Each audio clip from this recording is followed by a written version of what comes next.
The following news flash is brought to you by the Lone Star Lowdown, providing your daily bulletins for the commodities market. Today in history, news updates, and the inside scoop into the tides of the alternative. Markets for Friday, March 25th, 2016 are currently trading with gold at $1,216.54 an ounce, silver $15.16 an ounce, Texas crude $39.46 a barrel, and Bitcoin is currently sitting at about 415 U.S. currency.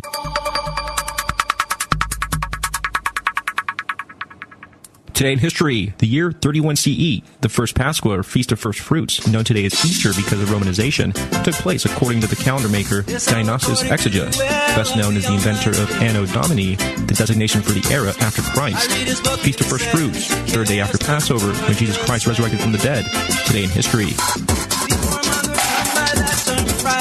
In recent news, in a ritual performed before world media at the Casal Nuevo de Porto Refugee Center near Rome, men and women refugees from Mali, Eritrea, Syria, and Pakistan who were Muslim, Hindu, Catholic, and Coptic Christian had their feet washed by Pope Francis on the Catholic Holy Thursday this week. Francis said during his homily that all of us together, Muslims, Hindus, Catholic, Copts, evangelicals, brothers and sisters, children of the same God, we want to live in peace, integrated. You, we, all of us together, of different religions, different cultures, but children of the same Father, brothers. Today at this time, when I do the same act of Jesus washing the feet of the 12 of you, let us all make a gesture of brotherhood, and let us all say, we are different, we have different cultures and religions, but we are brothers, and we want to live in peace. The first fully autonomous, federally approved urban drone delivery unit in the United States delivered its first package to a residential location in a small town in Nevada. Florida CEO Matt Sweeney announced today their 6-rotor drone flew itself about 1/2 mile and lowered the package outside a vacant residence in Hawthorne, about 140 miles southeast of Reno. The route was pre-programmed using GPS, and while a pilot was on standby as a backup to the autonomous system, they weren't needed during the March 10th delivery. Florida conducted the first FAA-approved drone delivery last July for a series of medical deliveries to a rural healthcare clinic in Virginia. Florida says that the Nevada delivery shows drones can safely navigate around buildings and deliver packages within a populated urban area. This is Rick Rohde with your lowdown for March 25th, 2016.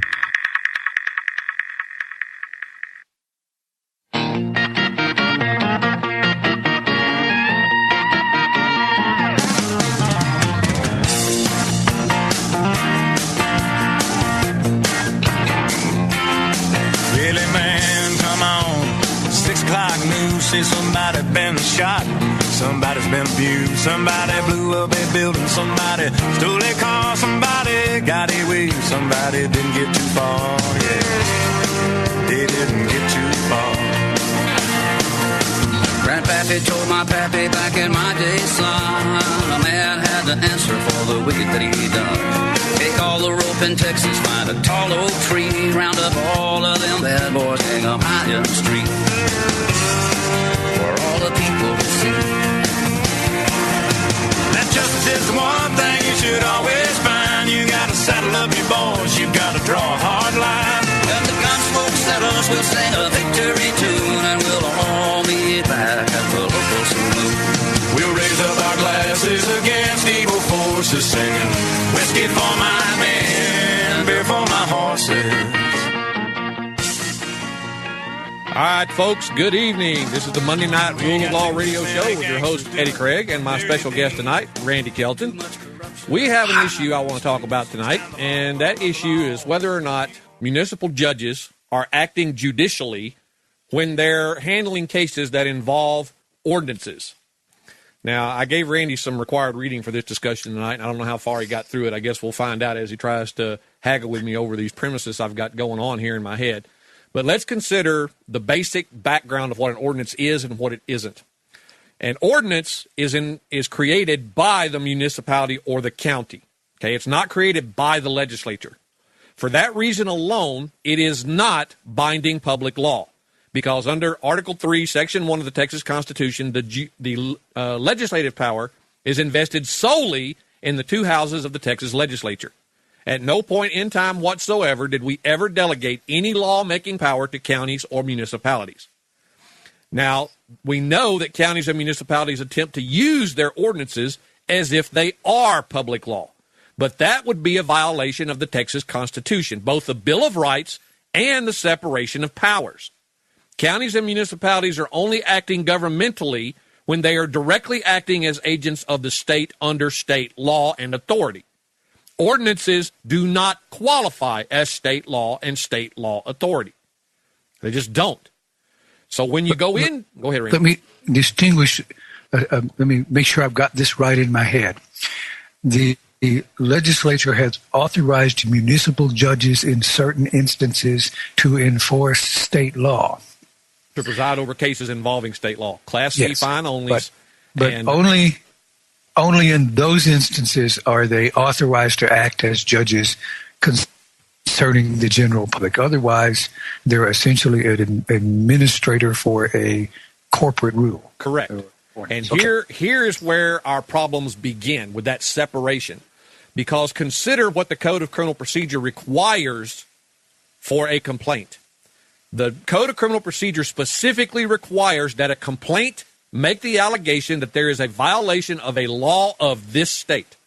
Now, this is where we run into a problem, because the way the definition of this state and of law is in the various codes, the term law is defined to encompass ordinances, agency regulations, school board policies and procedures. Those are all incorporated in the definition of the term law, which by itself cannot be the same definition that is applicable to law under the Texas Constitution, because that would be the legislature attempting to delegate legislative power, which was delegated solely to them, in which the courts have ruled they cannot redelegate a delegated power.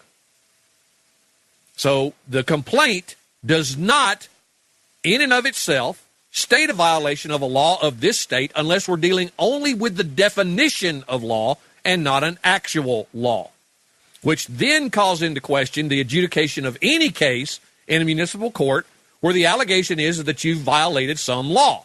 Well, Judge, are we talking about an actual state law, or are we talking about the definition of the term law as to what I allegedly violated? Because the two are not equal, they cannot be equal. This would explain why these municipal and JP courts tell you that the Constitution doesn't apply in these cases in their court. So what do you think about this mess so far? Because it is a mess. It is a mess, and it's mostly a mess of definitions and understanding roles. And they went to a lot of trouble to create what I call complex equivalence, where you have a term that in one case has one meaning, but in another context has another meaning, and they use those terms interchangeably, so we think we're talking about the same things by using these same terms. But if we're not very acutely aware of the context, the complex equivalent that is implied by the term, we wind up not knowing what the heck is going on. Exactly. Which that gets us into the situation of we're being hauled into a court of unknown jurisdiction. Hence the reason why that, in my opinion, they come up with this term quasi-jurisdiction, which of course is a non sequitur because nowhere is such a jurisdiction defined by law. There's no such thing as quasi anything defined by any law anywhere. And since they're only given jurisdiction in very specific areas, which is civil, administrative, and criminal, and none of those are qualified as quasi, then the argument is they have no jurisdiction at all. What do you think about that? Okay, so I have to keep going. Judges, they have real jurisdiction in criminal cases, and they have administrative jurisdiction when they're administering the rules of the corporation, the municipal corporation. Correct. And where does a municipal judge have civil jurisdiction? In the case of Texas, the only place they have civil is in relation to the suits required to be filed to collect the red light camera civil fine. The civil fine specifically requires that they file a civil lawsuit in order to get that $75. But they don't. They send out fraudulent citations not authorized by law to trick people into paying them. And then they adjudicate them. This is something else I found out that is an argument in this. Nowhere in law that I can find in Texas is a police officer authorized to administer oaths. They're not authorized to do that by law anywhere that I can find. Okay, we're using the term police officer. Well, well, in this case, that's because police officers are who the municipality has to do the initial hearing on a red light camera ticket, for instance. They always choose some officer in the police department. Okay, no, wait. Okay, I'm making a distinction between peace officer and police officer. Correct.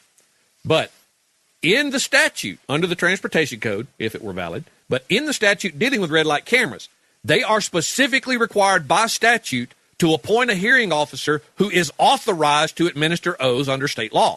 That does not include a police officer. So how can a police officer be the initial hearing officer that finds a finding of liability when he's not authorized by the statute to administer an oath in order to be the hearing officer?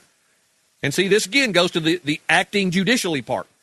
Okay. Can a police officer be engaged in the capacity of a hearing officer? And if so, would the hearing officer necessarily have that power? Well, that's the issue. The issue here is... Okay, let me back up one step. Is there anything that says that a hearing officer has the power to administer oaths? No. Or It specifically only someone says who has the power already can be a hearing officer? someone who is authorized by law to administer oaths. There's nothing in the statute that authorizes that police officer to administer an oath. There's nothing in the definition of peace officer that authorizes them to administer an oath. So no matter which capacity he's attempting to act under, he has no lawful authority to administer an oath. Okay, let's move past this red camera thing so we get on to the real meat. Yeah, but it all goes into the same ball of wax. Because here you get into the issue of this is supposedly a state law, but now you've got an illegal hearing officer sending you on an unconstitutional appeal to a municipal judge, and they both work for the same municipality or the same county. You see the problem here? Yeah, that's kind of like going from a county judge to a district. But Or you don't from do, a commissioner's court to a JP. Yeah, well, in criminal, or you can't go from a county to a district. You have to go from either one to a court of appeals. So here we have a municipal court being treated like a court of appeals. Correct. And they're given administrative appellate jurisdiction in the statute dealing with those cameras. But that, once again, since it says administrative, they're not acting judicially. We know they're not in a red light camera ticket. But these tickets are issued via a city ordinance. And think of all the other code enforcement stuff and everything else they use against the public as if it's law when it isn't. And then they haul you into that same administrative court. Hold on. That traffic signal, does that belong to the city? No, the signal here is not the issue. The camera program at that light is the issue. The camera is owned by the municipality, not the state. It's administered by the municipality as far as the contract between them and the camera provider. And they must create an ordinance to authorize the camera activity and to authorize the contracting with the red light camera company. What I'm wondering is how we get from the transportation code to a municipal ordinance. Because that's what the transportation code requires a municipality to establish before they can establish a camera program.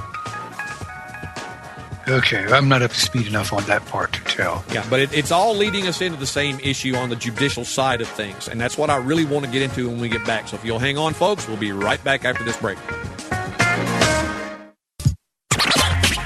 You are listening to the Logos Radio Network.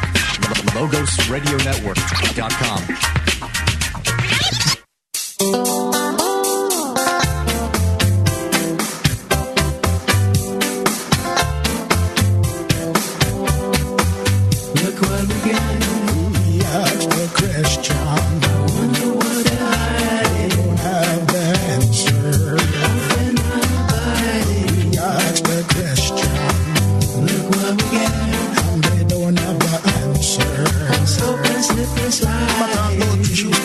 Lord, how they want we think take it easy.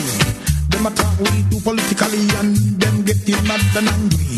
But them not standing up and fight for the freedom and be free. And and they like them love slavery and get handouts from the government.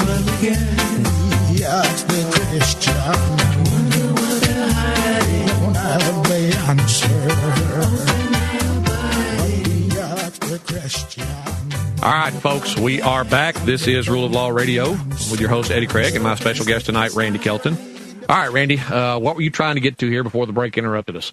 Okay, I want to I've been spending most of this evening trying to map out all of these arguments in a logical sequence.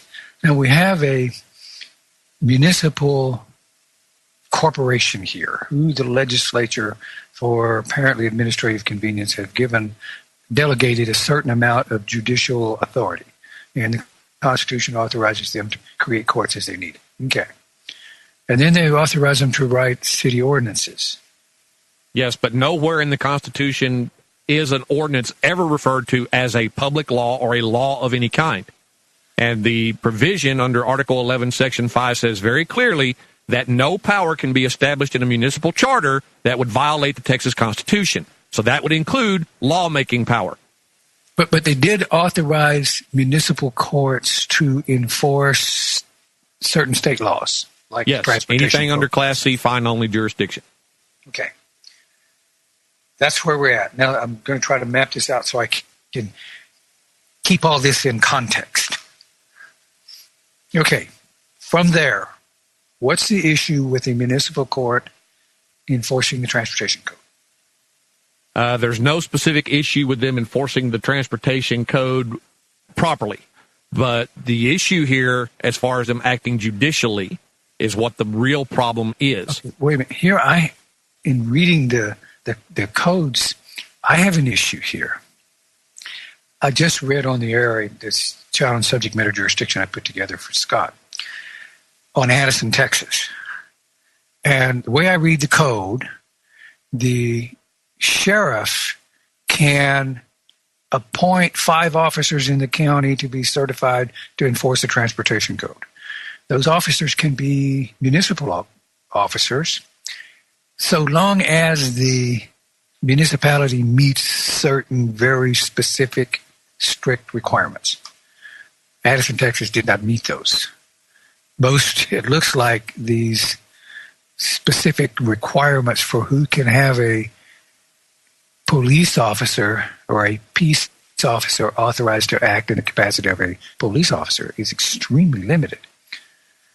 So most of these cities I've looked at, they could possibly enforce a traffic code if they had someone who could actually write a citation for one.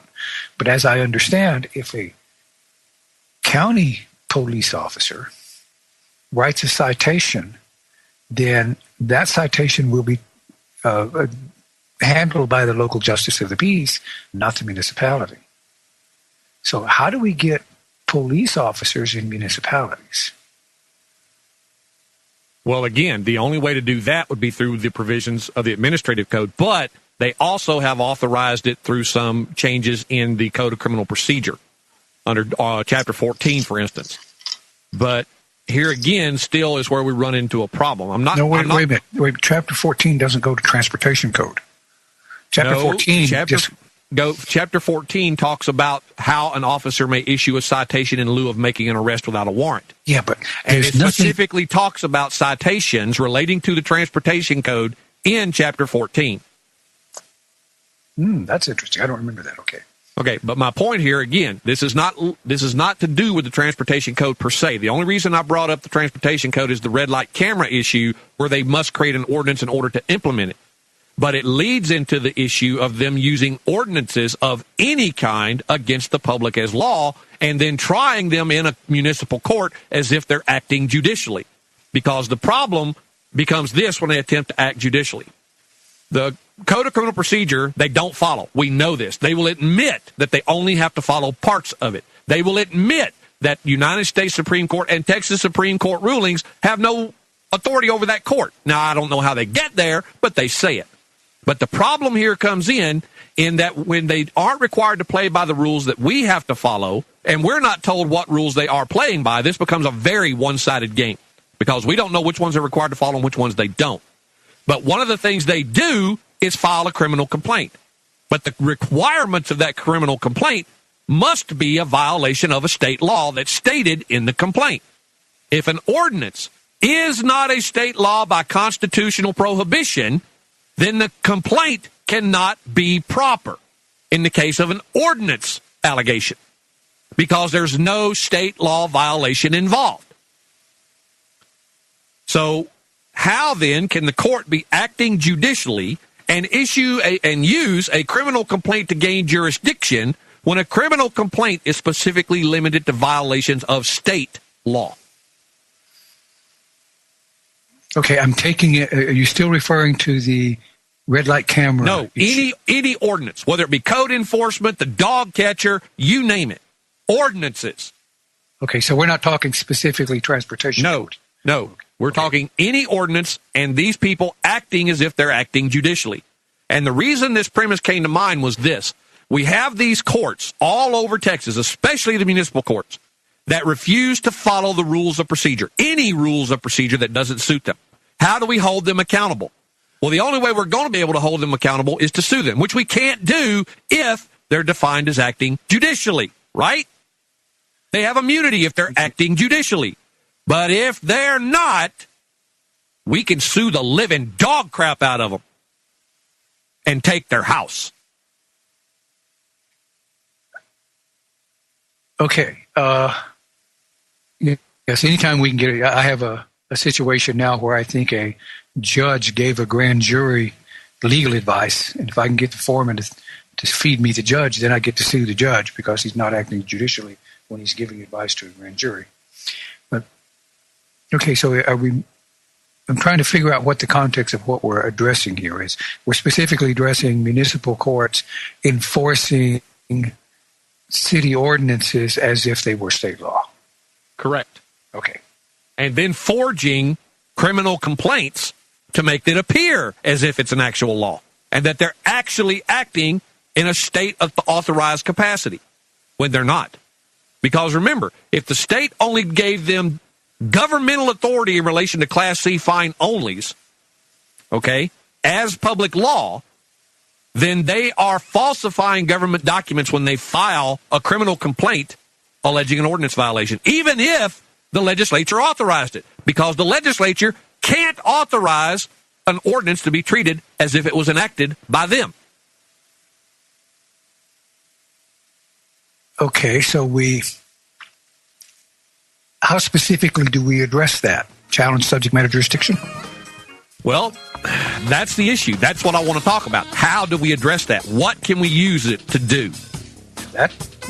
The way I see this, that goes directly to subject matter jurisdiction. Granted, but we need an after effect, a tsunami from after that. But let's talk about that when we get back. Y'all hang on, folks. We'll be right back after the break. Are you having guilty thoughts? They could land you in jail. Neuroforensic brain scans are being used to prove guilt in India, and they could be coming to a courtroom near you. I'm Dr. Catherine Albrecht, and I'll tell you more in just a moment.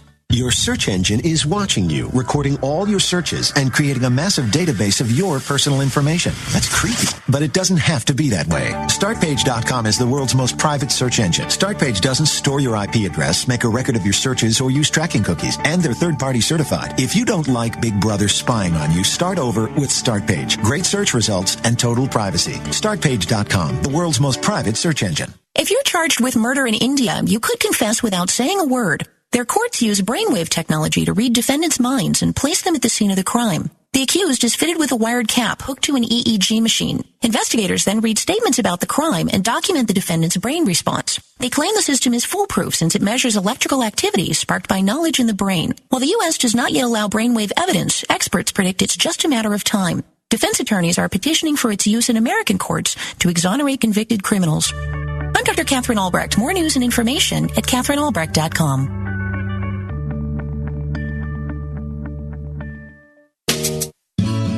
Live Free Speech Radio, LogosRadioNetwork.com.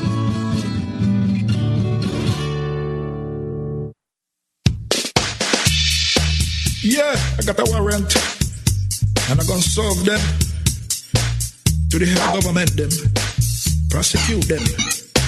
Okay. Oh, sir. Citizens arrest for Mr. Bush. Citizens arrest for Dick Cheney. Well, I need a prosecutor to come and help me. Prosecute them wicked leader, yeah, you see. Them a murderer, liar, them tell we. Them a liar, not tell six stories. I believe me, say what them tell we. 3% of America vote for Bushy. So how the hell you get the president? All right, folks, we are back. This is Rule of Law Radio with your host, Eddie Craig, and my guest tonight, Randy Kelton, and we are talking about whether or not municipal and justice court judges act judicially when they're dealing with ordinances.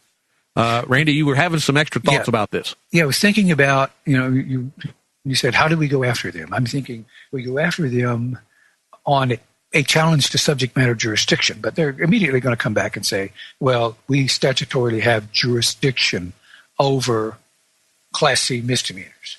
And we're going to say, yes, you generally have subject matter jurisdiction, but in this instance, you are not judicially competent to address a city ordinance in a judicial capacity. And see, here's that is an aspect of subject matter jurisdiction that whenever you file subject matter jurisdiction, you need to understand. The court's going to say, well, I got jurisdiction over this subject matter. I said, yeah, you do. But in this case, you don't have competence. Whoa. Let me back you up here for a second, because I think we have a misunderstanding here. A Class C misdemeanor is not the subject matter. That's the class of offense over which they are given authority to adjudicate. But it is not the subject matter. No, that's what subject matter jurisdiction means. No. Whoa. No, it doesn't.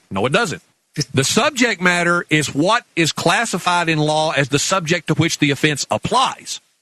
If the subject has an offense defined within it that is a Class C, then they must prove two things. One, it's a Class C, and two, what the subject matter was that generated the Class C.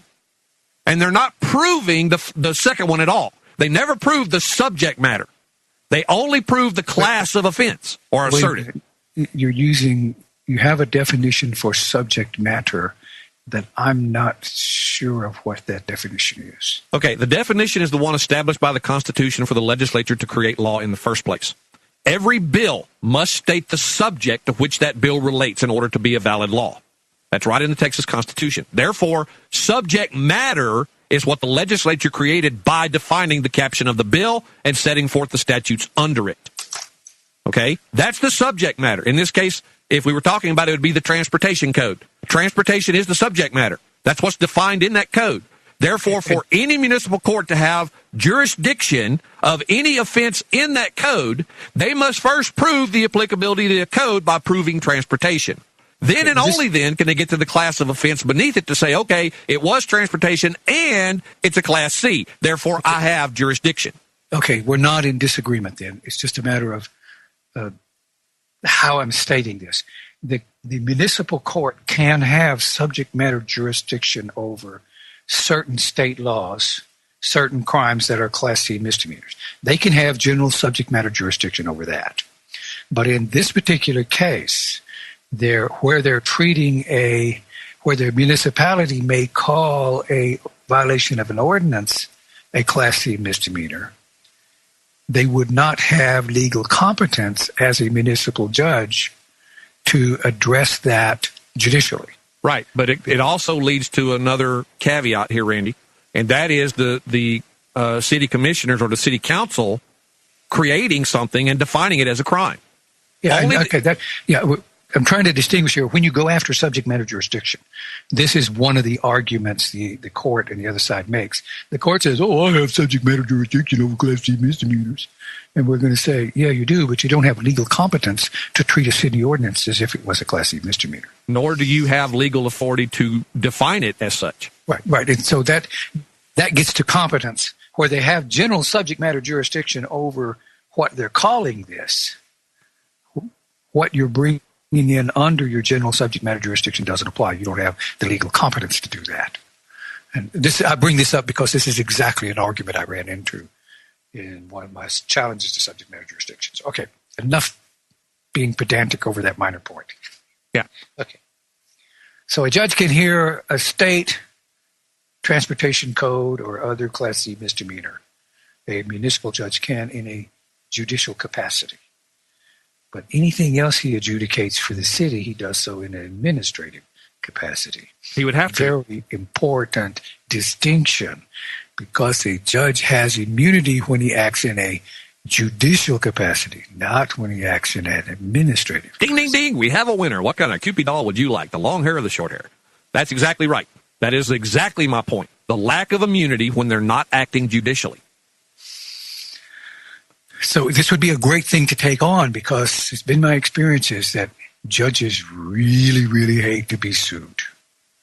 Yeah, and the first thing they're going to try to do is to make the argument that they were acting judicially and therefore have absolute immunity. And then they have official immunity. The problem is they don't have either of those. And let me explain what I mean by that. They wouldn't have judicial immunity because they wouldn't be acting judicially. They're not acting under a state law. They wouldn't have official immunity because they are not acting as an agent of the state in order to acquire official immunity. They're acting as an agent of the incorporated municipality in a non-governmental function, but a local corporate function. So they would not be able to hide behind either classification of immunity. And judges don't get qualified immunity like cops do. Okay, explain the difference between qualified immunity and official immunity and derivative. Official immunity is when they're acting in a governmental capacity and what they did was a requirement of the job in order to do the duties assigned. Run that by me again. I just blanked out. Qualified immunity is if they had the belief that they were acting correctly under the law authorizing them to do the act, then they have qualified immunity. This is where police officers get it. Judges, however, couldn't make that claim because, one, they're required to know the law in more detail than the cops are.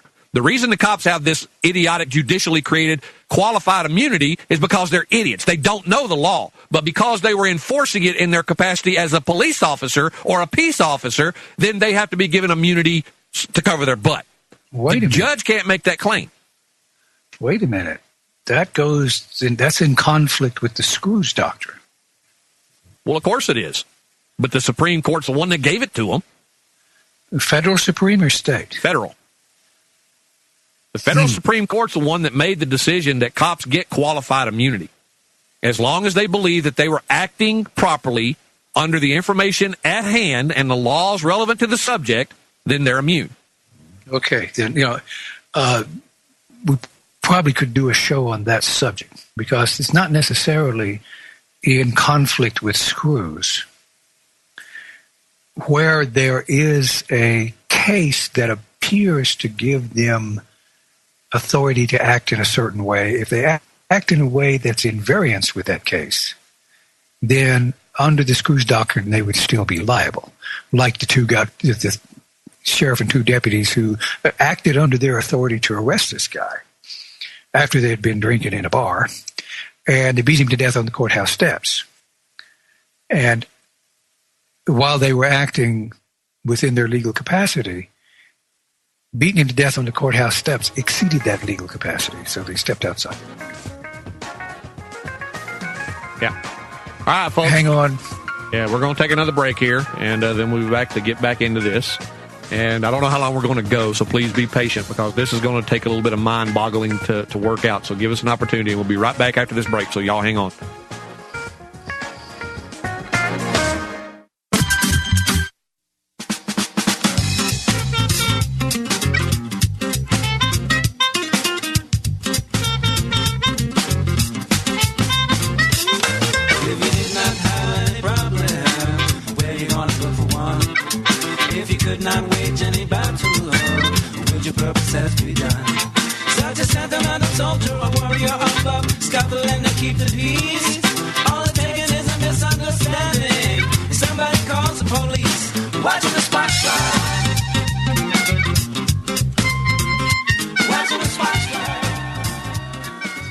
All right, folks, this is Monday Night Rule of Law. We are back again with our host, Randy Kelton. All right, Randy, let's continue this on here. Yeah, okay. On the break, I was thinking about, I got this police officer who purports to act under a city ordinance as if it were a state law. And he's going to claim good faith reliance on competent authority. Or I'm thinking, how is he going to fit himself under qualified immunity when he acted in a way that wasn't within the scope of his actual authority? But all of these officers believe that what they're doing is within their authority. Like when a police officer in Addison, Texas is enforcing the traffic code. Now, he's been taught and trained that it's his authority, it's within his authority to enforce the traffic code. And we go look in the law and say, there's no way he can have authority to do that because of the municipality that he's employed by can't have one. But he honestly, truly believed that he could. So how is he going to make his claim? The only claim I can see is good faith reliance on competent authority. And what I'm looking at is who can we get to? Who can we get the police officer to throw under the bus for us? Who told you that? Who is that competent authority on which you relied for this qualified immunity defense? And then whoever told him that, if that person happens to be in a position to give advice to police officers, then he doesn't have any immunity. Even if he's a judge, he doesn't have any immunity. I'm going to try to get the foreman of the Tarrant County Grand Jury to tell me who told him that he could not hear a complaint for a violation outside of Tarrant County. Somebody told him that, and I think it was a district judge. And when he tells me who told him that, whoever told him that did not do that within the scope of a official capacity. He did that as a lawyer-client relationship. I filed a complaint in the town I live in against my niece's ex-husband. Big blow up. I'm trying to get the guy under control. The chief knew that this was a family issue. He didn't want to mess with it. So he didn't give the complaint to the magistrate. So I crawled down this chief's throat. And he said prosecuting attorney told him not to. So I went to see James Staten. They told him I was coming. He met me in the hall, and he said, Mr. Kelton, you think I'm out of my professional mind? Do you really think I would waive my immunity in order to give advice to the police? I said, well, I didn't think so, James. I was just following the thunder here. So I went back to the police department, knocked on the doors. The policeman come to the door and said, what can I do for you, Mr. Kelton? I said, well, the district county attorney just threw the chief under the bus, and I'm here to run over him with it. But the prosecuting attorney, he fully understood. I give these guys any advice. I don't have any immunity. So what I'm looking at, what we were talking about on the break, is how do we get whoever performs the act in good faith and claims good faith, how do we get them to feed us somebody else? Well, that's what I'd like to know. That's what I'd like to work out here. Because, like I say, not just the cop, but I want the judge too. I want them both to think twice about it's criminal conspiracy what they're doing. It's criminal collusion if it's not conspiracy. But at least one of them has to know they're committing a crime, and that would be the judge. Even if the cop's too stupid, the judge isn't, or at least shouldn't be. He can't claim he is regardless. So with the judge adjudicating these allegations from a police officer having to know that they are false, and then suborning perjury from that police officer as a judge in collusion with the city attorney as the prosecutor, we have a criminal conspiracy and collusion. We have a criminal enterprise. Okay, I'm going to suggest that criminal complaints against public officials are a really big deal. We're doing that up here in Tarrant County, and I just struck a deal with my prosecuting attorney. I'm going to file first-degree felony aggravated assault charges against my district judge for threatening to have me arrested when I challenged him for denying me a right. He had a bailiff come over and put his hand on my arm. And when I looked at the bailiff and said, Mr. Bailiff, I see you're wearing a pistol down there. Tell me, is that pistol loaded? Yes, Mr. Elton, it's loaded. And then the judge said, well, you can back down, Mr. Bailiff, because he was watching me, and he was seeing that I was struggling to keep from grinning at him, and the judge knew something was wrong. Well, the judge threatened to have me arrested in order to prevent me from exercising a right. And in doing so, he had this bailiff commit simple assault, touching, in a manner that was intended to be offensive while he was prominently displaying a deadly weapon. First-degree felony aggravated assault. The prosecuting attorney is going to stand aside. I'm going to give it to the grand jury. Now, they're going to no-bill him. Maybe. Problem they have is they don't know. The most powerful thing that I did in Tarrant County was a joke. I went into court when a friend of mine was having a hearing. I had one coming up next, Judge Hayes in Mansfield. And while David was having his hearing, I stood at the bar. The judge looked out and said, "Can I help you?" I said, "Yes, Your Honor. My name's Randall Kelton, and I have a hearing deficiency." "Well, Mr. Kelton, just what's wrong with your hearing?" "Oh, Judge, I was down in Mexico the other day, and I drank too much of that cheap tequila and lost my hearing aid." Well, I lied to him. I had it in my pocket. "Well, Mr. Kelton, why are you telling me this?"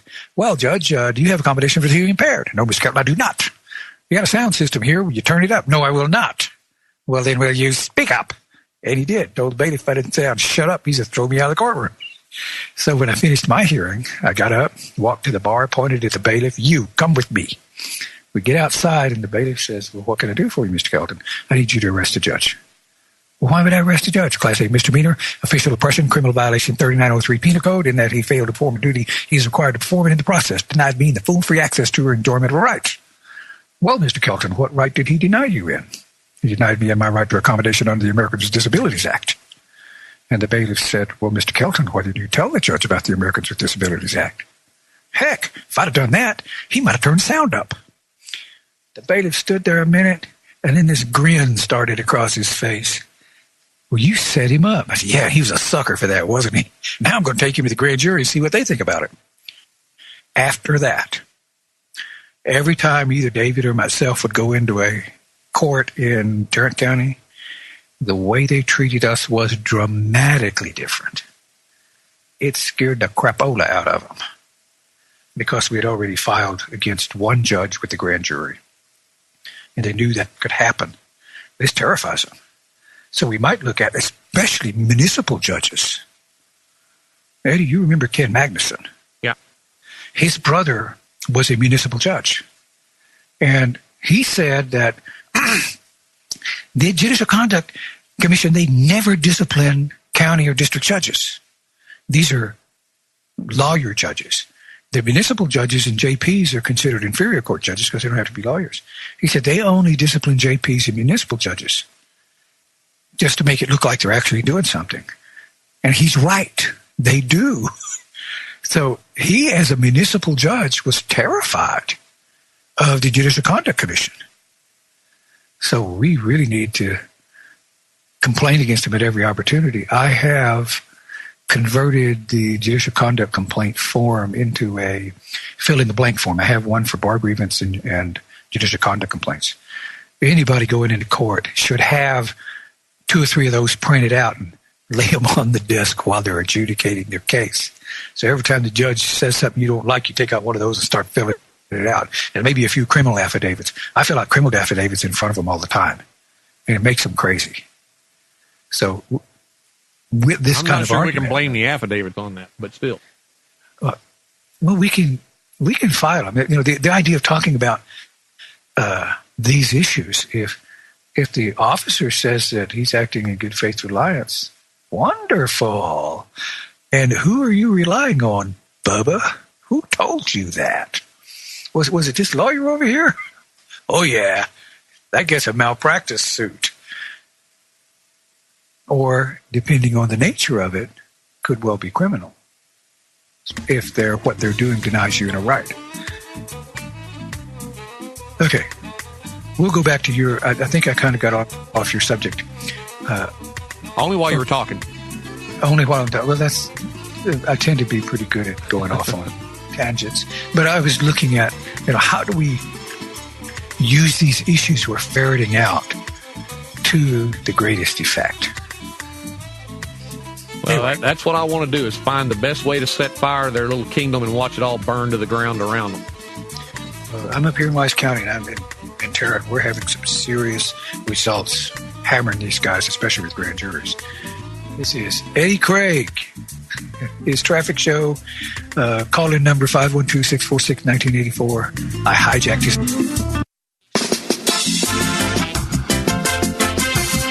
It's all according to the will of the Almighty. I read his book and he says he cares not for the unsightly. These warmongers come by that term rightly. I won't pay for the war with my body. Ain't gonna pay for the car with my money. I won't pay for the fun with my body.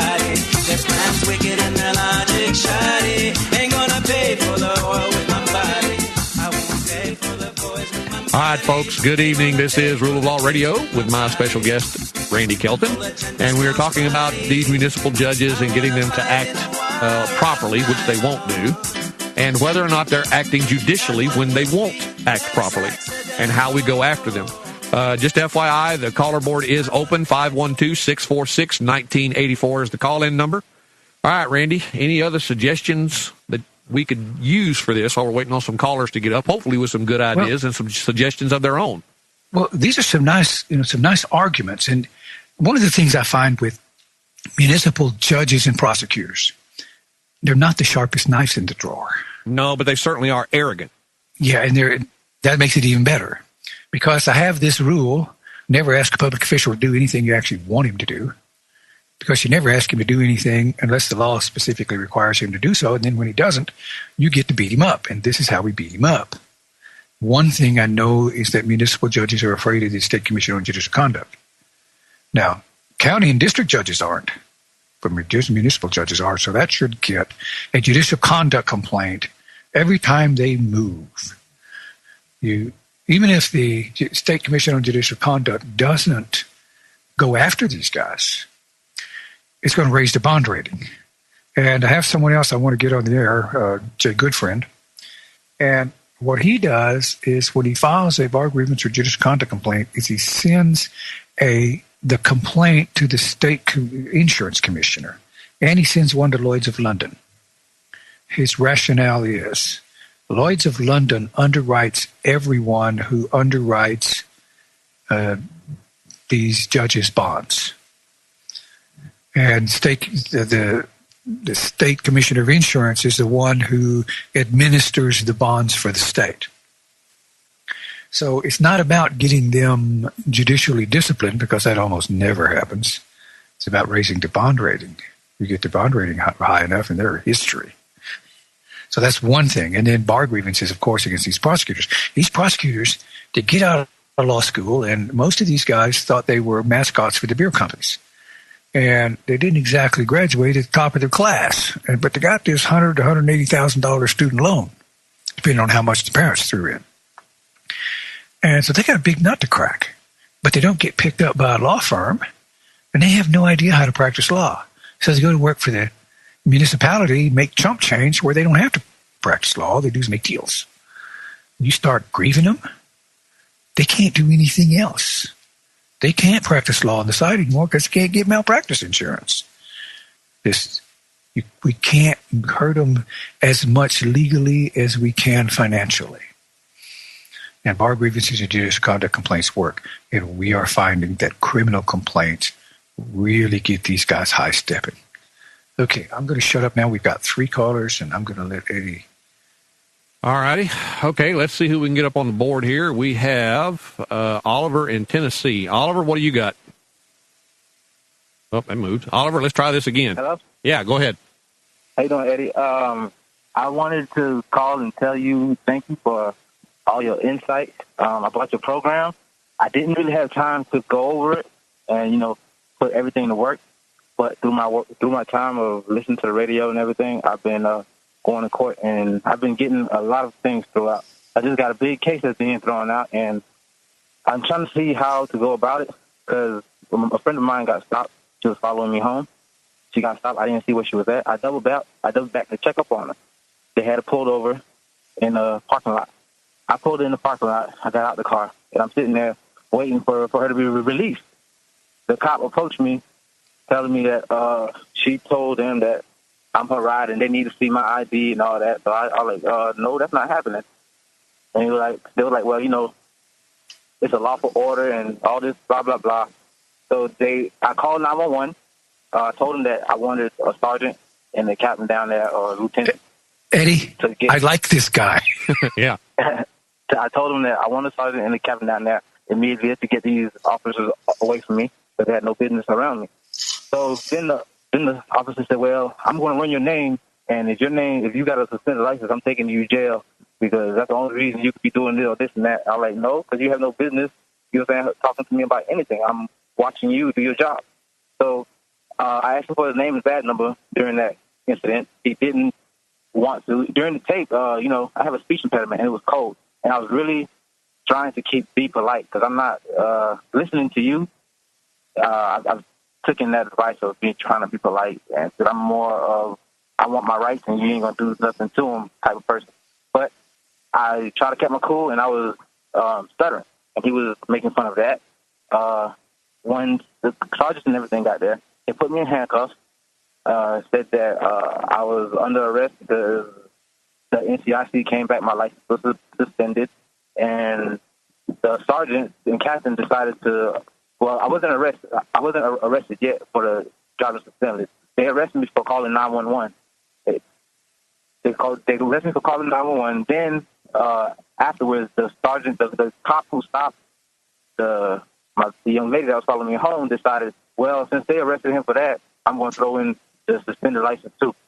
So now going through court, going through everything, I'm asking for the videotape. They're saying, well, there's no videotape. I'm like, well, there's no videotape. Where's the discovery? They hand me the discovery with only the 911 call. So I'm like, there's no videotape. No, that's crazy. So I went and filed for the videotapes at the department. A couple days later, they told me to come pick up my videotape. Everything was on the videotape. Once I got the videotape, the next 2 days I go up there, I'm getting copies of paperwork, and the attorney sees me, and he goes calling my cell phone like he didn't see me in court. Oh, all the charges are going to be dropped, and I think he figured that I'm making a move, collecting information on what I need to go forward with the next process, because I know I got him dead in the water. So with my thing is, what kind of charges can I get on this captain and this lieutenant for turning around and pressing charges on me when it was their job to protect me from being apprehended by official oppression? Well, it depends. I don't know what they'd officially be called in your state. Here in Texas, you could hit them with official oppression, abuse of official capacity, official misconduct. In Tennessee, they don't have official oppression. It's all grouped under official misconduct. All grouped under official misconduct. And is this something I'm going to have to do myself? Am I going to have to learn the federal system myself, or is because I can't? I thought to. If you want, the only problem is the DOJ is only going to take a complaint if you allege excessive force or a frame up of some kind, which you're not going to have in this case. What you're going to have here is simply a failure to protect an individual from their own internal abuses. Wait a minute. This may sound indelicate, Oliver, but are you black? Yes. Profiling. How about the false arrest? If you were a white guy, they wouldn't have done that to you. Yeah, you can. Now, that one you can take to the DOJ, and that would definitely get attention. You can claim that you were racially profiled, and it's potentially the case that you were. But the problem I see with you in this particular case is you're not the one they initially stopped. They accosted you because you stayed to aid your friend. Right. Is she black? Is she white? Is she Hispanic? What? She's black. Okay, then profiling might still be an issue.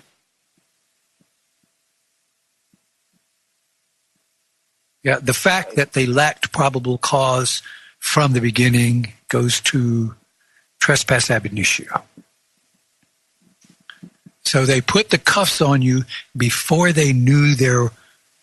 Did you have a warrant out against you? No.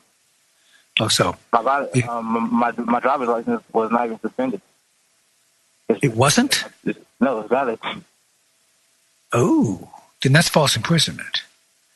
And every municipality, every governmental agency has waived its sovereign immunity for charges of false imprisonment.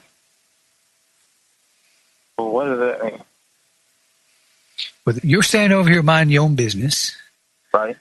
Either you've done nothing to give them reasonable probable cause to believe that you've committed a crime, and they insist that you identify yourself. Well, I'm not familiar with exactly how the codes are written in Tennessee, but in Texas, they can force you to identify yourself once you have been arrested. So in order to insist that you identify yourself, they have to have reasonable probable cause to believe. Right. Where you're just standing there, and because you are obviously guilty of being black, that's not sufficient probable cause. So once they step across that line, then they're trespassers ab initio. They lied and said that she told them that I was her ride. That's what they wrote on the police report. That's not what the video shows. then that says that you had business to be there.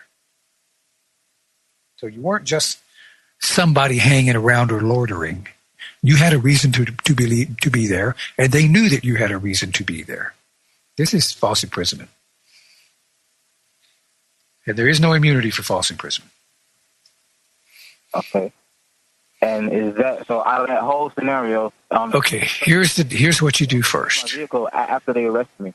They ran a dog around my car and they said that the dog hit it. Then they searched my vehicle. They didn't find anything in it, but they searched my vehicle and you could see them searching it on camera. This is all racial profiling. That's all what all this is, and you need to start putting together a tort letter. Oh, tort letters! They're so much fun you won't believe it. Well, all right, I gotta figure what that is. Wait, hold on. We're about to go to break. This is Eddie Craig, Rule of Law Radio, here with his favorite, special, greatest ever guest, Randy Kelton. We'll be right back.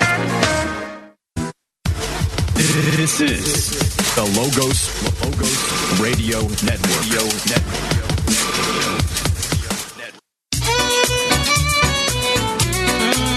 Ain't gonna blind me. Don't bore me.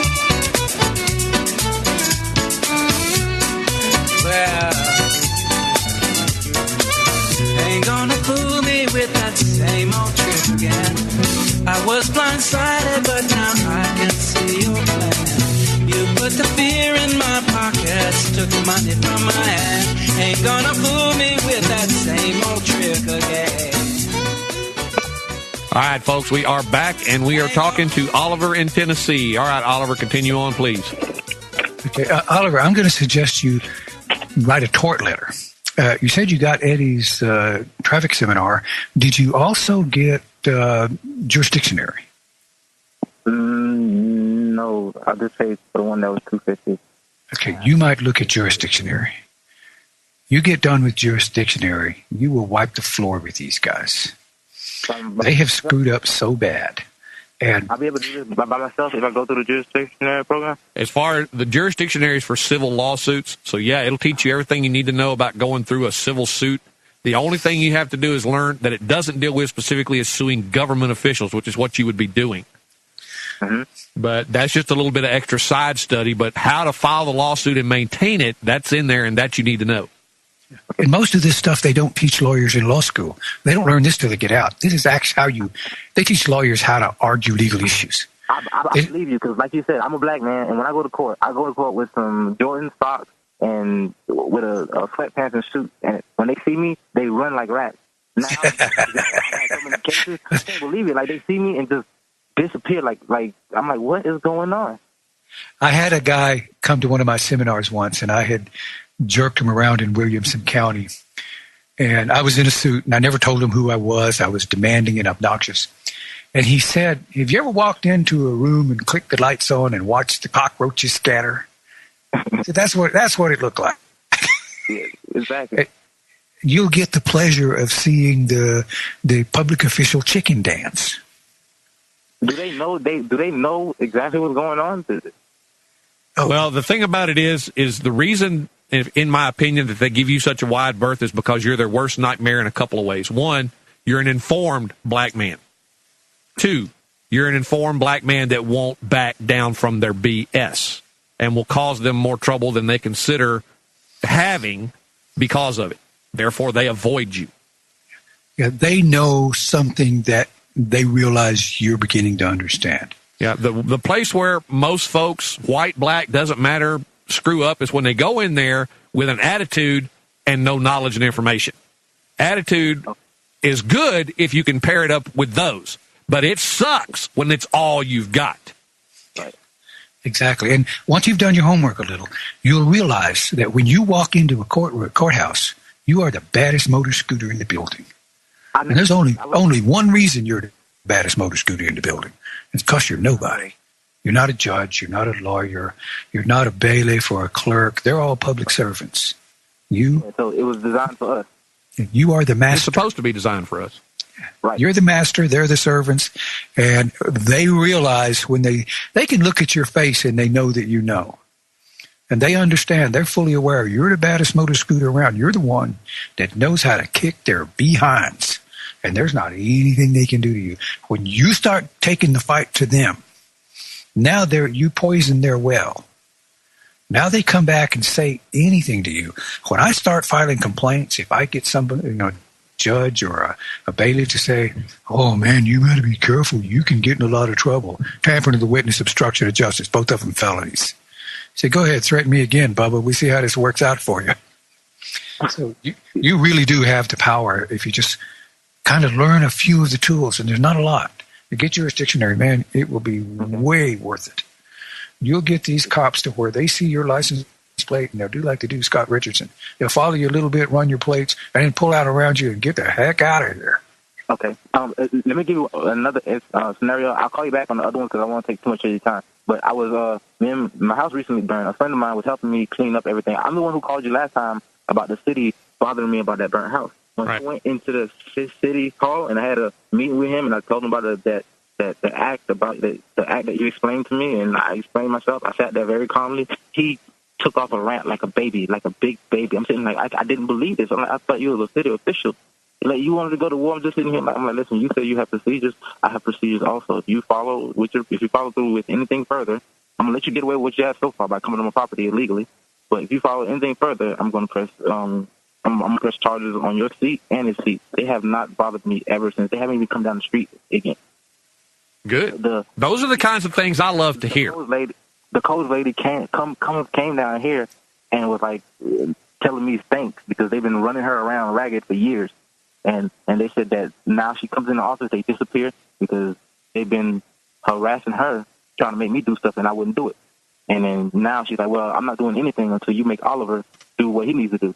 And they have not bothered her since. And she came down here telling me thank you. She said, I'm the first person, and she's been there for over 16 years. No one has ever put them in that position. And I'm telling her, like, wow. But I fell asleep at a stoplight.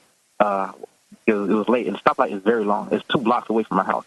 And I woke up, the cop was knocking on my window, and I had a bad incident before that where they pulled me out of the car, and I told him that ain't happening again. But when I woke up, he was telling me I had to get out of the car. I was kind of, heated because I don't like to see cops. I just woke up. I'm trying to get home. We worked all day. So I'm trying to wake up my friend to talk me out because I'm like, if I get out of this car, I'm going to hurt this cop. So I'm trying to wake him up to talk me out about what I'm about to do. He wouldn't wake up. So I rolled my window down. The cop like, you were sleeping in the car. You got to get out the car. And so I looked at him. I'm like, you know what? When the light turns green, I'm leaving. And he was like, well, no, you're being detained. And like, I looked at him being detained. I said, okay. I rolled up my window and I put my car in drive. And I waited for the light to turn green. And by that time, my friend was waking up because he's seeing all the lights and hearing the noise. Light turned green. I took off, went home, and got out the car. And I went to my neighbor's house and relaxed for the evening because I knew that in that state that I was just waking up, I was very silent in that state, and I knew it was not going to be a good encounter because I've had several encounters before. So they come, search my come on my property, search the car, search the property, everything, and they can't find me, so they go put out warrants for me. They put out warrants. Wait a minute, Oliver. Go quickly. We only got 2 segments left. Okay, they put out warrants for me. They put out warrants for a driving suspended license and fleeing and eluding police officers. Right? I already got the case. Cases dismissed. They had to send the felony upstairs to get dismissed. I got it all done and taken care of without showing anything. They said that there was in the wrong for following me and chasing me. It was supposed to be a civilian, a safety check. They had no rights and all that. How can I can get them on that also, right? For coming to my house, searching my property without a warrant. Absolutely. My car without a warrant. That's all illegal search and seizures. That's a violation of rights. And following me and filing charges, felony evading charges, and well, there the only issue is whether or not they actually arrested you after filing the charges. You can make the allegation they falsified the charges, but you don't have a harm unless they arrested you on those charges or did something to you based upon that. I had to go turn myself in. Okay, but what did they do after you turned yourself in? Did they put you in jail? Did they let you go? What? Yeah. I had to go. They put me in jail. They charged me, and I had to pay, I think it was like $6,000 bond on one. And okay, then you've got a claim of harm. Okay. So, and I'll learn everything I need to know in jurisdictionary, and I'll call. As far as the lawsuit, yes. Okay. All right. Thank you. You're welcome. All right. All right, thanks for calling in, man. All right, folks, we got another break coming up and 2 more segments in the show. Call-in number 512-646-1984. We got some people up on the board, which hopefully we'll get to everybody before we get to the end of the show. So y'all hang in there, and we will be right back after this break.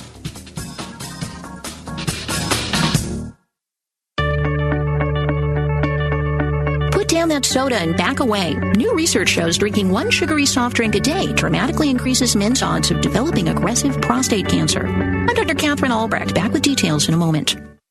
Privacy is under attack. When you give up data about yourself, you'll never get it back again. And once your privacy is gone, you'll find your freedoms will start to vanish too. So protect your rights, say no to surveillance, and keep your information to yourself. Privacy, it's worth hanging on to. This message is brought to you by StartPage.com, the private search engine alternative to Google, Yahoo, and Bing. Start over with StartPage. If you're a man who chugs soft drinks, I've got some bad news. A 15-year study finds men who drink just 1 can of soda a day were a whopping 40% more likely to develop prostate cancer than those who avoid the stuff. Swedish researchers tracked the diets and health of 8,000 men. They found a clear link between soda and sugary soft drinks and more aggressive, fast-growing forms of the disease. Their analysis also linked consuming large amounts of rice, pasta, cakes, and sugary cereals with a less serious form of prostate cancer. So, fellas, swap that soda for water. The family jewels will be very grateful. I'm Dr. Catherine Albrecht for StartPage.com, the world's most private search engine. We'll be kidding about chemtrails. You're listening to the Logos Radio Network at logosradionetwork.com. Yeah, who you want to chip? Who you take me for? Free Tolly? Who you want to chip? Me no free Tolly. You can't chip me. All I'm saying. Don't let them chip you in the morning, chip you in the evening. Put a chip in your body. And anyway you go computer ready. You can't hide me from nobody. When me say, chip in your mom, chip in your daddy, chip in your grandpa and the grandme, chip in me, chip in your baby, chip in your family, whole family. All right, folks, we are back. This is Rule of Law Radio. All right, now we have Truth Raider on the line here. Raider, what do you got? Good evening, gentlemen. What a deal. 2 for the price of 1 tonight. Boy, am I, that's my late birthday present, I guess. Hey, these guys, I guess, don't believe in the Easter Bunny, I guess. I don't know. I went out early yesterday morning because I had to, because I work as a tennis official, and I had to take care of a match between USC and Oregon, University of Oregon yesterday. So that's the only reason why I didn't have to go out, but I had to go. And 8:30 in the morning, on a rainy, cool, clammy morning with nobody out and around at all. They're taking their break. They're having their coffee, donuts, whatever, worshiping Satan or whatever. I have no idea what they were doing. But lo and behold, I had one come by from right behind me. Did it again. This time, I recorded him. Okay. Recorded him doing what? Initiating an illegal traffic stop. Making the presumption that I'm engaged in commerce and in transportation because I have plates and expired tags on my so-called vehicle. Okay, so the question you have is... Well, I don't have a question on that. That's just reporting the most recent one, and I'm just thinking these guys. I mean, what nerve on Easter Sunday morning? I mean, give the public a break. Come on. I can see if I was screwing around on a Friday night or a Saturday night, and I was putting myself in harm's way, and I was doing stupid things on my own volition. But it's 8:30 in the morning. I could be going to a service or something like that for Easter morning, and not really relevant because there is no law so immoral or so minor that some police officer won't kill you to enforce it. Yeah. I don't doubt that. Okay, my question is going to be related to the case that I won. You hear that, Randy? I won. Good. You have crowing rights. Yes, I does. Now, you mentioned a tort letter. Now, that is the initial letter that I've got to write to the county that I live in and the sheriff's department. Because Eddie suggested I should sue the county because they have the deeper pockets. Yeah, generally they will, since the sheriff is a county officer, the state will construe any suit against one of those officers as a suit against the county. And most counties require that you send them notice and opportunity to cure. And that's what your tort letter is. And give them at least 60 days to cure. They never cure, but... Right. Oh, okay. The tort letter is going to get them all hopping up and down. Yeah, you've given them their ability to handle all of their administrative remedies, and you've exhausted yours at that time. Once they fail to respond and make you whole, you've done what you could do without actually having to file suit. Okay, so that you recommend that I should do that first, for them to come up with a settlement and, as you said, to cure the situation. Correct. Okay. All right, then I'll do that. And I file it where at? Do I file it at the county courthouse? No, you file it with, you can either send it to the commissioner's court, to the sheriff, and just put in there, notice to agent is notice to principal is notice to agent, and then it doesn't matter which one you send it to. Generally, the county judge, not the county court at law, but the county judge, the judge of the commissioner's court, would generally be the one that would get that. Okay. All right, I'll be working on that. Now, this is what I'm going to do, gentlemen. Weeks in advance, the citation was, of course, written yesterday morning, the illegal stop, and he cited me for driving while uninsured, driving without a license, and driving with expired tags. So I'm going to take that uniform complaint. Now, you guys were talking earlier about that. Well, the deal is, I'll cut it short here. The deal is he admitted on camera that these are not crimes. These are infractions. He did admit that to me. So with that, I'm going to take it down to the city municipal court. That's what's dealing with this one in my town. We have their own municipal city court. Okay, hold on. In Oregon, what is the definition of an infraction? They are civil. I've already looked. They are civil infractions. All infractions are civil. Yeah, well, the only thing they can do if you fail to pay the fine that they try to oppress you with and try to call your bluff on, they send it to a collection agency, and you get constantly every couple of weeks or 2 to 3 weeks or so on average, you get a bill for that for a vast amount, like $3,944,000 for just the two infractions that I had last summer. The very first ticket, that's already $3,900 just for that alone. Then that becomes usurious. Yeah. Does the state have an exemption from usury? Apparently, well, I don't know. Apparently not. This is something that is sent by a named collection agency here, and they say that the ones who are I guess apparently the victims or the ones who are the complainants or the plaintiffs is Happy Valley Court for the county of Clackamas for the city of Happy Valley. That's that one.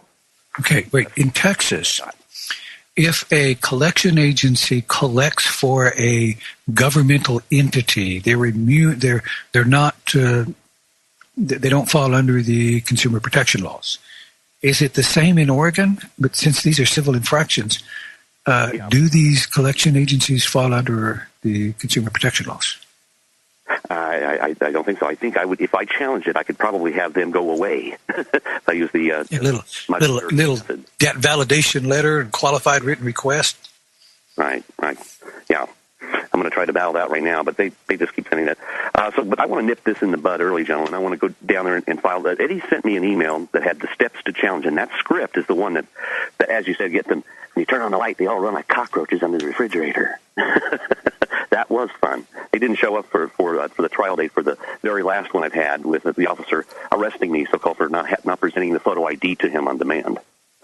So that one, the steps to challenge, and what was contained in there, the literature that Eddie sent me, when I filed that with the court, they didn't show up for the trial date afterwards to answer that. So I want to use that step and, of course, rearrange the words to fit this particular officer, his badge number, and the activity that happened, using it the same, and I want to go down to the court.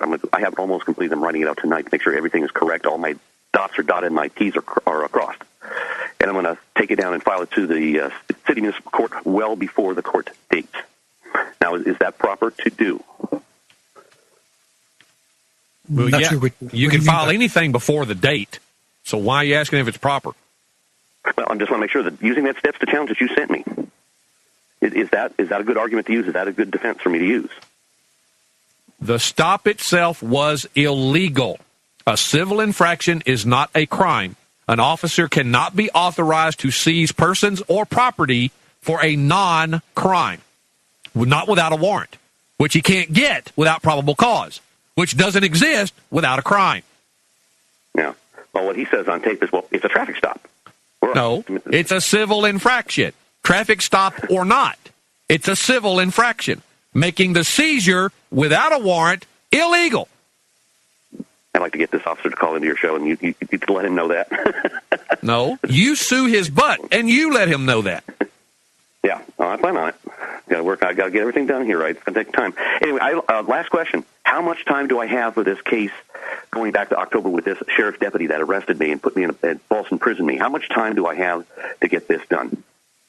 It depends. You have to see what the notice requirements are in your particular state for those types of suits against governmental entities. For here, for instance, you've got 6 months to provide notice and up to a year or 2 years to file, depending upon what the allegation is.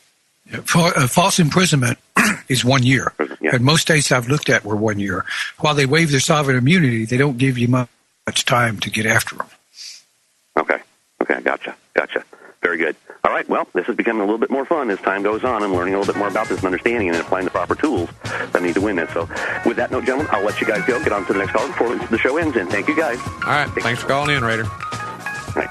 All right, folks, y'all hang in there. We'll be right back after this break, see if we can't finish everybody up before the end of the show, which I've only got a couple of you on here, so that shouldn't be too difficult. Y'all hang on. We'll be right back.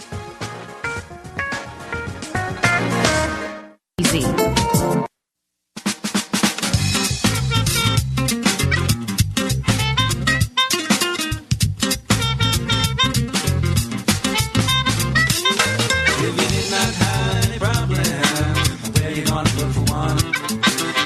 Not wage any battle, would your purpose have to be done? Such a sentiment, a soldier, a warrior of love, scupper and to keep the peace. All it's taking is a misunderstanding. And somebody calls the police, watching the spotlight. Watching the spotlight.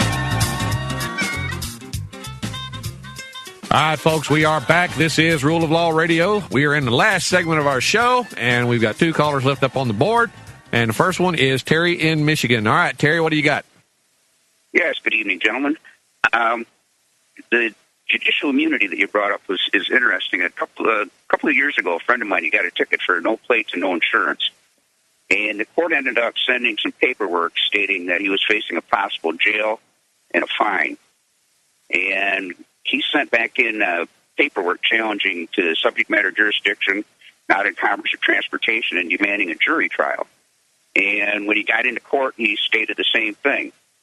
And the first thing the judge stated, well, hey, we all know that I have jurisdiction as far as a jury trial. This is a civil infraction. And she set it on the record. The whole thing was all on the record. And what I was wondering is, from what you were saying earlier, if that was a civil infraction, would the judge still have judicial immunity? Well, if they were acting judicially, which is what this whole discussion tonight was about, then yes. But the issue here was why your friend didn't challenge the initial seizure. See, here's the thing. When you are seized by the officer without a warrant, one of the things that the state's required to prove but never does in these cases, they never even mention it, was whether or not the initial seizure was legal and lawful. Remember, this is a seizure without a warrant, which by definition is unlawful. Okay? That's why the court must have a probable cause determination, first and foremost, to see if the initial seizure was lawful. If it wasn't, nothing else matters. So when they seize you for a civil infraction, and there is no warrant for any crime associated with that infraction, the seizure is completely illegal. Therefore, everything that results from that seizure falls under fruit of the poison tree doctrine. Everything can be suppressed. Everything is inadmissible because the initial seizure itself was unlawful and illegal. So rather than challenging just the jurisdiction of the court, you challenge the jurisdiction based upon the court that the initial arrest was unlawful, and the state has not met its burden of proof to establish that the initial warrantless seizure and arrest was lawful. You follow? Yeah, I do now. At the time... Yeah, when the state doesn't even mention the fact that you were seized without a warrant and then fails to prove that that seizure was justifiably lawful, well, then everything they're doing is wrong. The court can't have jurisdiction for an illegal search and an illegal seizure. Well, yeah, they kind of caught us off guard, though, because, like I say, the initial paperwork, and we weren't sure if it was a criminal offense or a civil offense because the initial paperwork was stating that he was facing jail time. And so we assumed... Well, they can't put you in jail for a civil offense. Correct. But he never did go to jail. Huh? He never had anything seized. He never had his property seized. He was seized. He was seized for them to write the ticket, was he not? Correct. Okay. And the judge told you it was a civil infraction on the bench, right? Correct. Then how could you get a notice that you can serve jail time for it when they knew that was a lie? Well, that's simulation of legal process. Right, and we were pretty much in a big learning phase at the time, and they really caught us off guard when the judge said, I mean, besides that, where did she come up with you can't have a jury trial because it's civil? You know, I mean, there was a lot of things that they did wrong. Well, that's just it. You're guaranteed a jury trial, even in the federal Constitution, if the issue involves more than $20. Right. But like I say, at the time, it really caught us off guard. And well, I'm hoping this show has managed to change that, where you're not so unguarded anymore. Well, right. Well, yeah. But like I say, that was a couple of years ago. That was like 3 years ago. So 3 years ago? You came to my seminar in 2009. How could you be unprepared if you've been listening ever since then? Well, I wasn't the one up in front of the judge. It was another guy. Yeah, but where were you as an advisor, Terry? I was sitting behind him, but I wasn't allowed to really talk to him or anything. The judge wouldn't let us talk. Yeah, with good cause. Yeah, but we had all the paperwork. They got everything on the record, and at that time we couldn't figure out how to appeal it. We actually went into the records, and I demanded all the records of all the appeals that have been filed. To do like Randy says, go in and plagiarize, find some good stuff. And we couldn't find a single case that had been challenged, that had been appealed. That's how many appeals they'd been having. Yeah. Well, like I say, back 5 years.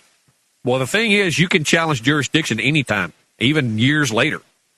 Well, that's what we're looking at doing. I'm trying to talk him into taking and going back and challenging it now, because we're starting to learn more and figure more out. And yeah, and tell him it's when you take the fight to them.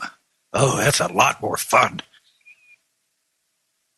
Well, yeah, I know that. I know because I've how you're always talking about filing the complaints against the lawyers there, and I did that with a prosecutor. And I'll tell you what, boy, oh boy, did they change their attitude when I started filing bar grievances against the prosecutor. She all of a sudden was like my best friend, wanted to do anything I asked her.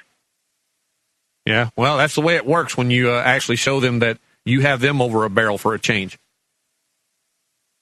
Yeah, and it was fun. It really was.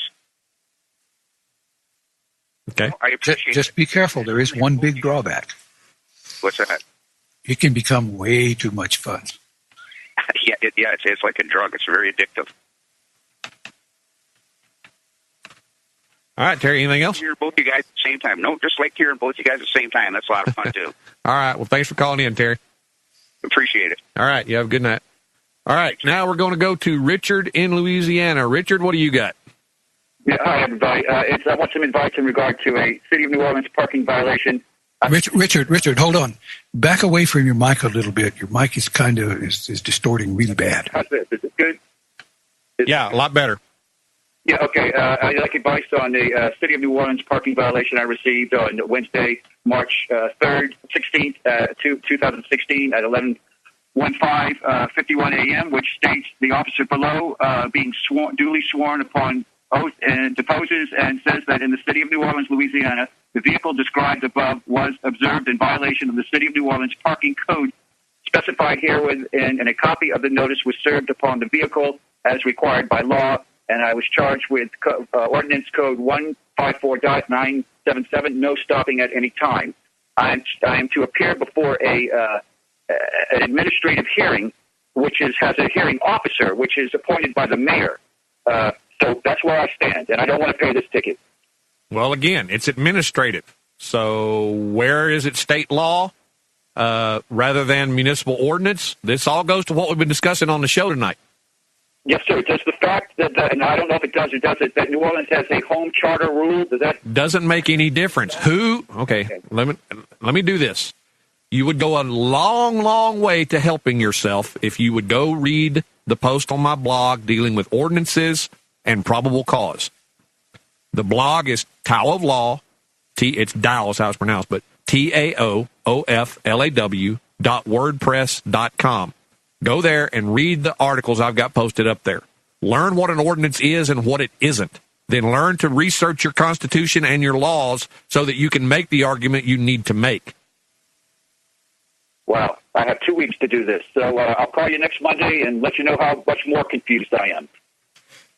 Okay. All right, thank you. I was hoping more, but I guess I need to do my homework. All right. Yeah, it won't do any good to give you information that's over your head or you have no way to relate to. I've got it all written out. If you read it, you'll understand what it is you're missing, I hope. And if you don't, then odds are you're fighting a battle you can't hope to win. Yeah, that's what I was told by some other people. No, wait. You're misunderstanding. You're fighting a battle you can't hope to win, not because they're right, but because you don't know how to fight back. And if you can't understand the arguments I've written into these articles, then you can't understand how to take them to court and use them. You see? You're kind of your own worst enemy in that regard. You're up against Ali, and your hands are tied. I understand, Larry. Okay, thank you. I'll get on that right after the show. All right, good luck. All right, folks, this has been the Monday Night Rule of Law radio show with your host, Eddie Craig, and my special guest, Randy Kelton, who I appreciate being on here very much tonight. That special all-time favorite, greatest, most wonderful. Right, he is correct. My special ed guest, Randy Kelton, short bus extraordinaire. Now, Randy, thanks so much for being on with me tonight. Folks, thanks for listening. Please keep us in your financial well-being prayers and all your prayers. Y'all have a great week. Good night, and God bless. Dangerous.